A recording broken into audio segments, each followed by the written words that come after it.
मेरा main topic है कि काउंटर करंट मैकेनिज्म के प्रोसेस के अंदर क्या क्या चीजें इन्वॉल्व होती हैं। सबसे पहले तो ये समझेंगे काउंटर करंट जो मैकेनिज्म है वहां पर ध्यान रखना होगा कि समझिए ये पूरा जो एक पार्ट जो आप देख पा रहे हैं ब्लैक बोर्ड का, वो समझिए कि क्या है, किडनी का पार्ट है, ठीक है। इसके अंदर हम लोग यहाँ पर एक चीज समझेंगे, एक रीजन क्या है, कॉर्टिकल रीजन है, और दूसरा जो आप येलो कलर से नीचे का देख पा रहे हैं वो क्या है, मेडुला रीजन है। मेडुला रीजन नीचे की तरफ और कॉर्टिकल रीजन ऊपर की तरफ है यहाँ। तो हम यहाँ पर देखते हैं कि जितने भी फिल्टरेट बाहर निकल रहे हैं इस बॉमन्स कैप्सूल से जो भी फिल्टरेट इसके थ्रू होते हुए नीचे मूव कर रही है, वहां पर जो ऑस्मोलिटी है वो लगभग कितनी है, 1200 मिलीऑस्मोल पर लीटर है। तो हमारा ओवरऑल फिल्टरेट कितना हो गया, 1200 मिलीऑस्मोल पर लीटर। कई चीजें यहाँ से जो इंपॉर्टेंट है वो वाइटल चीजें यहाँ से एब्जॉर्ब कर ली जाती हैं और फिर धीरे धीरे फिल्टरेट क्या होता है, आगे बढ़ जाता है, जिसकी ऑस्मोलिटी ओवरऑल हम कितना देखते हैं, 300 मिलीऑस्मोल पर लीटर। पहला ध्यान रखिएगा कि कॉर्टिकल रीजन में जो पीसीटी दिखाई दे रही है वहां पर की ऑस्मोलिटी जो होती है वो 300 मिलीऑस्मोल फिक्स होती है। पहला क्वेश्चन तो यहाँ से ध्यान रखिएगा इस चीज को। तो ऑस्मोलिटी जो है पीसीटी रीजन में कितना हो गया, 300 मिलीऑस्मोल पर लीटर।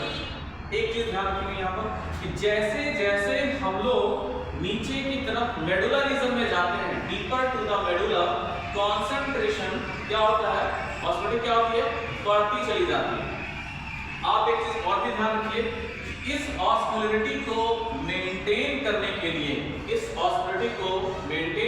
लिए बेसिकली मेडुला रीजन में या मेडुलरी इंटरस्टिशियम के अंदर, जिसे हम कह सकते हैं इंटरस्टिशियल फ्लूइड जो होते हैं, तो ये कॉन्सेंट्रेशन ग्रेडियंट जो मेंटेन होती है उसके लिए जो जिम्मेदार है वो क्या होता है, NaCl और यूरिया। तो कह सकते हैं इसको कि किडनी के मेडुला की ऑस्मोलिटी को मेंटेन करने के लिए हम लोग कह सकते हैं कि कुछ ग्रेडियंट्स के फॉर्म में ऑस्मोलिटी को ऑब्जर्व किया जाता है, जो रिस्पांसिबल इसको आगे गवर्न करते हैं, NaCl और यूरिया। इस चीज का पूरा ख्याल रखना होगा। किडनी के इंटरस्टिशियल फ्लूइड की ऑस्मोलिटी ग्रेडियंट के फॉर्म में मेंटेन करी जाती है। अब आगे देखते हैं कि किडनी के काउंटर करंट मैकेनिज्म के लिए जो पार्टिसिपेशंस होता है वो कहेंगे कि सर लूप ऑफ हेनले जिम्मेदार होती है, और ये वासा रेक्टा जो इसके अराउंड देखने को मिल रहा है हमको, ठीक है, जो इमरजेंसी कंडीशन के दौरान हम लोग देखते हैं इस वासा रेक्टा की एक्टिविटी, तो हम कह सकते हैं कि vasa recta and loop of Henle, जो वासा रेक्टा और लूप ऑफ हेनले ये दोनों काउंटर करंट मैकेनिज्म प्रोसेस में इन्वॉल्व होते हैं। इंटरस्टिशियल ये जो मैट्रिक्स जो आप देख पा रहे हैं इसकी जो ऑस्मोलिटी ग्रेडियंट के फॉर्म में मेंटेन की जाती है, रिस्पांसिबल है NaCl and urea. Loop of Henley जिम्मेदारी लेता है और वासा रेक्टा भी जिम्मेदारी लेती है कि काउंटर करंट मैकेनिज्म को कैसे आगे प्रोसीड करेंगे। तो काउंटर करंट मैकेनिज्म एक लेवल पे देखा जा सकता है, एक तरफ देखा जा सकता है कि लूप ऑफ हेनले और descending loop of Henle and ascending vasa recta, इन दोनों के बीच में भी काउंटर करंट मैकेनिज्म को ऑब्जर्व किया जा सकता है। अगली बात ये भी समझिएगा कि डिसेंडिंग वासा रेक्टा और असेंडिंग लूप ऑफ हेनले, इनके बीच भी काउंटर करंट मैकेनिज्म के लिए रिस्पांसिबिलिटी दिखाई गई है। आप एक चीज और समझने का प्रयास कीजिए कि डिसेंडिंग लूप ऑफ हेनले देख रहे हैं कि आप नीचे की तरफ जा रहे हैं, तो असेंडिंग लूप ऑफ हेनले ऊपर की तरफ, ये दोनों क्या है, एक दूसरे के ऑपोजिट डायरेक्शन में मूव कर रहे होते हैं। अब यहाँ पर ध्यान रखना होगा कि ascending vasa recta and descending Vasa रेक्टा also taking part in the counter current mechanism. अब आप थोड़ा सा और भी ध्यान दीजिए कि यहाँ पर क्या हो रहा है, प्रोसेस क्या हो रहा है। आप देखिएगा कि ये जो हमारा ऑस्मोलिटी 300 थी, अब यहाँ से जब ये नीचे की तरफ मूव करता है मेडुला रीजन में, तो यहाँ पर कॉन्सेंट्रेशन लो अब क्या है, 300 है, और इंटरस्टिशियल की कॉन्सेंट्रेशन कितना है, 400।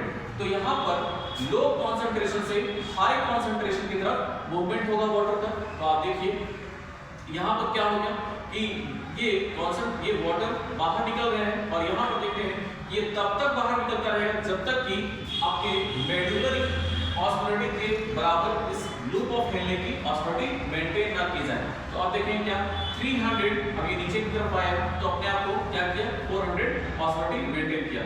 जब ये 400 नीचे आया तो फिर ये क्या उसी प्रकार से जैसे हम यहाँ पर देखेंगे उसी प्रकार से क्या हो रहा है कि वाटर निकलता जा रहा है और कंसंट्रेशन क्या हो रहा है नीचे की तरफ अल्टीमेटली 1200 मिलीऑस्मोल तक पहुंच जाती है। इसका मतलब क्या हो गया कि वाटर निकल रहा है, ठीक है, तो नमक का कंसंट्रेशन क्या हो रहा है अब हमारे इस लूप ऑफ हेनले में ट्यूब्यूल्स के अंदर बढ़ता जा रहा है। तो हाईली कंसंट्रेटेड रीजन हो गया हमारा lower part of the loop of Henley. पहली बात यहां पर समझ में आई। अब ध्यान रखिए कि जैसे जैसे इंटरस्टिशियम के अंदर वाटर निकला, इंटरस्टिशियम के अंदर हम कह सकते हैं कि साल्टी रीजन बहुत ज्यादा हो गया। देख रहे हैं आप, तो हम कह सकते हैं कि यहाँ पर कंसंट्रेशन ज्यादा साल्ट का, तो कह सकते हैं कि वाटर भी निकल करके क्या हो रहा है इसको मेंटेन कर रहा है। अब यहाँ पर एक बात और, अब यहाँ कंसंट्रेशन बहुत ज्यादा हाई हो गया तो नमक बहुत ज्यादा हो गया, तो धीरे धीरे आप देखेंगे कि बेसिकली हम जानते हैं कि ये जो हमारा लूप ऑफ हेनलेज है वाटर के लिए परमिएबल होता है, वाटर के लिए परमिएबल होता है। उसी प्रकार से हम कह सकते हैं कि असेंडिंग लूप ऑफ हेनलेज जो होता है वो बेसिकली किसके लिए होते हैं, सोडियम के लिए होते हैं। तो यहाँ पर एक चैनल के through sodium potassium pump proceed कर रहे होते हैं। हम लोग जानते हैं कि यहाँ पर जब कभी भी एक्टिव ट्रांसपोर्ट हो रहा होता है तो वहाँ पर एनर्जी की कंजम्पशन होती है। तो यहाँ पर ध्यान रखिएगा कि यहाँ पर धीरे धीरे ये कॉन्सेंट्रेशन अब क्या होगा कम होना स्टार्ट हो जाएगा। आप देखिए यहाँ जैसे सोडियम निकलेगी बाहर, सोडियम बाहर निकलेगी तो पोटेशियम क्या करेगा अपने आप इसके अंदर चला जाएगा। तो एक सोडियम बाहर निकला तो एक पोटेशियम अंदर गया। इसका मतलब यहाँ पर कह सकते हैं कि अब धीरे धीरे इस रीजन में इंटरस्टिशियम रीजन में कॉन्सेंट्रेशन जो सोडियम की होगी बहुत ज्यादा होना स्टार्ट हो जाएगा। क्योंकि देखिए ये जोन क्या था बहुत ज्यादा हाई कॉन्सेंट्रेटेड जोन था।